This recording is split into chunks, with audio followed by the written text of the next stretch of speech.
Hello, my name is Emily Yule, and this is my lab, my field lab on biomes.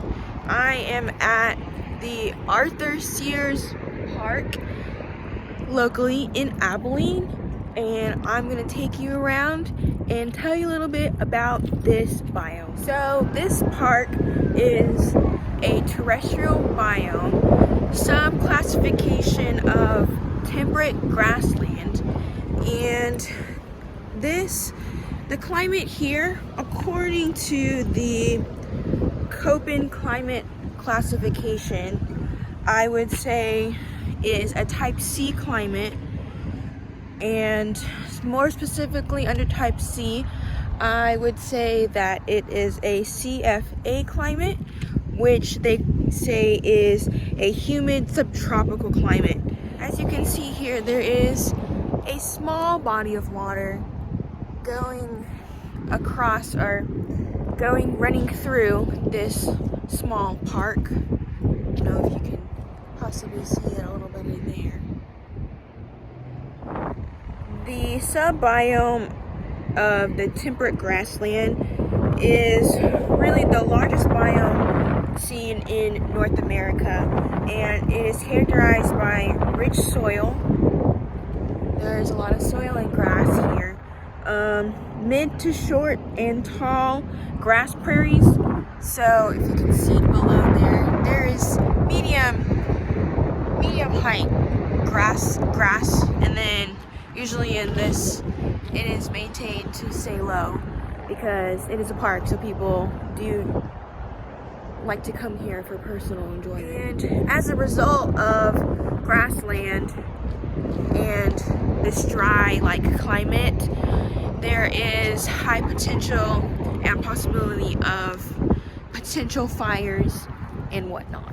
The defining flora and fauna of this biome would probably be grass. So again, the medium size to short length grass, ground squirrels, tree squirrels, lots of soil.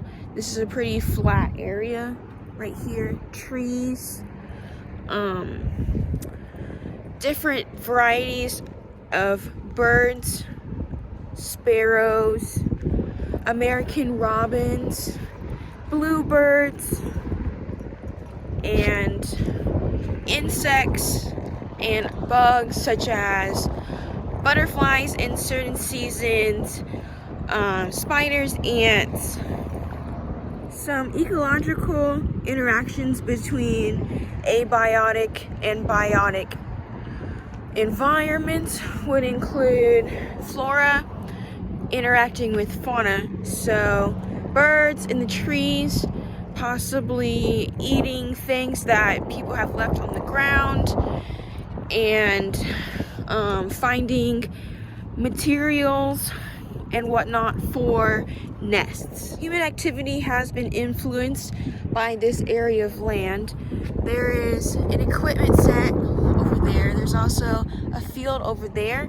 And then on the latter part of this park, there's also another playground set that I've seen when I drive by. A lot of kids play on pretty frequently. Another human influenced factor is also this bridge right there that you can cross to get to those other courts and playground equipment.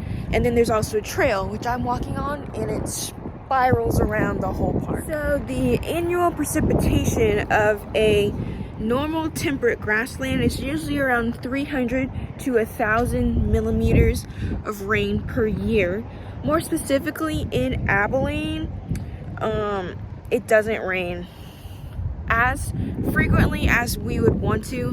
We are mostly in drought, but summers are hot, humid, and the skies are mostly clear, and the winters here are short, cold, dry, and as you can see, quite wind temperature. Average in Fahrenheit can range from anywhere from 35 degrees to 95 degrees. Most on a normal day in spring, autumn, around then, where it's not in an extreme season like summer and winter.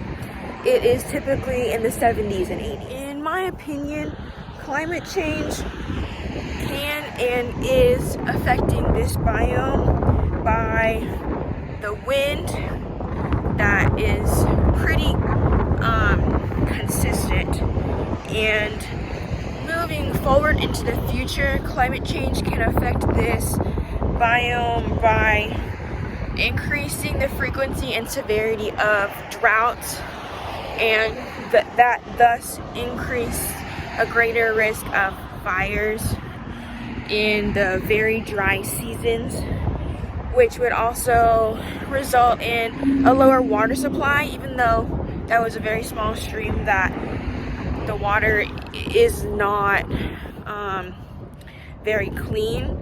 But that would also influence a lower supply of that water, which in turn would probably decrease the amount of animal habitation, such as the squirrels and the birds. Thank you for coming along with me to the Arthur Sears Park, and I hope that you enjoyed my description and learned a little bit about this biome.